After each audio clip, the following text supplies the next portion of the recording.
چې دا په دنیا شي بنی آدم چې دا اشرف المخلوقات تا بیا دا چې کله خپل عبادت کو بیا د عبادت سره چې د بل چا خدمت کو بیا دا لوی ستر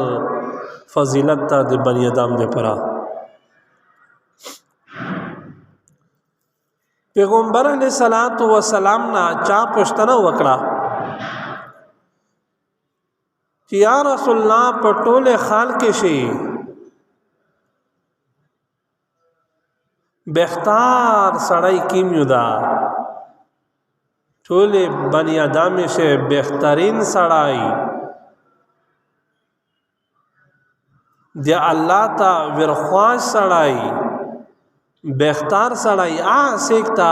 نبی علیہ الصلوۃ والسلام په جو بشوی ته فرمای خیر الناس من ينفع الناس بختار په خلق شي آغا سیکتا ينفع الناس چې د خلق ته فائدہ رسوي دا په ټول خلق شي بهترین سړی دا پیغمبر علیہ الصلوۃ والسلام دا نوې ته ویل چې سیک په دنیا شي عالمیس کو المنزه ولا بختار دا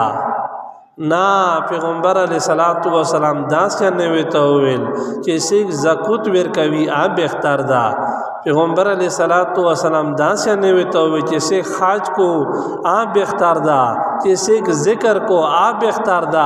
نا پیغمبر علیہ الصلوۃ والسلام سوي ته ویي چې بهترین سړی په خلق شي ينفع الناس چې فائدہ رسوي خلق ته د حال کې په فائدہ شي لګیاوي دا سړی ډېر بهتر دا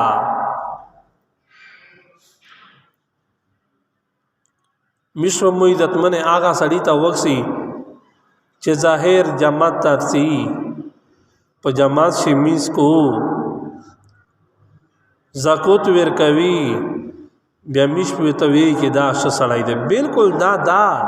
خو پیغمبر علیہ الصلوۃ والسلام په دام مقابل دی عجیبه خبره کړی دو چې د حال کې فائدې د پراکیم لګیاوي بهتر دا